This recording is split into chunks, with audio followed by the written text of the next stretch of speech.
Was it a stressful weekend as a MotoGP dad? No, not really. No more stressful than what it normally is like. But a disappointing one, obviously. Certainly from Cal and certainly from the team. It's they suffer just as much as what Cal does. It's been a difficult one in terms of trying to get a setup.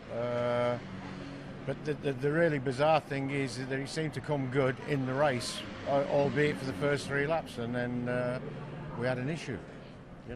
And do you know why the feeling was better in the race? I think really what it is that sort of the general feeling in terms of practice and qualifying goes out the window, because when it's the old analogy, when the red light goes out, you go, and then you're racing for real. You're not racing the time, you're not racing the conditions in terms of practice and so on and so forth. But yeah.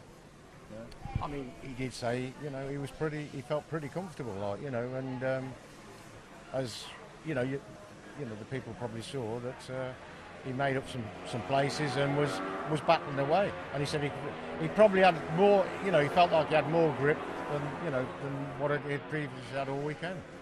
And he seemed very upset whenever he came in with the problem. But when he came back and spoke to us, it was a lot more level-headed. Did you have a word? Did Lucy have a word?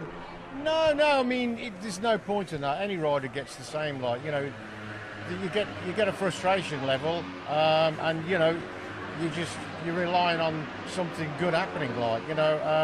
There's no point in talking to a rider. It doesn't matter who he is or what he is. For sure, yeah, he's my son, but I wouldn't even attempt it, because it wouldn't solve any problems.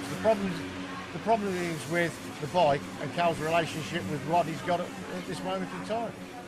And Spanish Grand Prix weekend in general, how do you find it? Is it an enjoyable one for you? Oh, it's fantastic, yeah. Can you not see the weather? Yeah.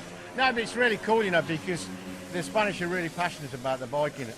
And another good thing is that the fact that you go to a lot of GPs where, yeah, for sure they're passionate, but there's nobody on a motorbike. Right, look in the car park. There's thousands of them, which is, again, it's good for the sport, but it's also good for the product. People are buying motorbikes. It makes all the difference, doesn't it? We saw them packed up the hills and motorbikes everywhere. Not too many jackets. They just wear whatever they want when they're out. Yeah, but one thing that does worry me is that they ride around in t-shirts and no gloves. Which is okay, but it seems to be the norm over here. It's good for the tan, but not for the skin.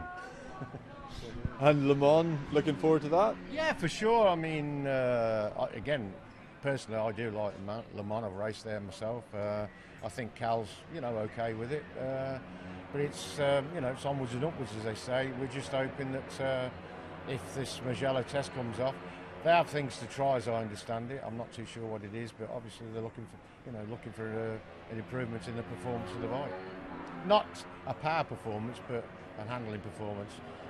And in this particular instance, a stopping performance. So there's a positive feeling, is there, going forward? Yeah, for sure, yeah.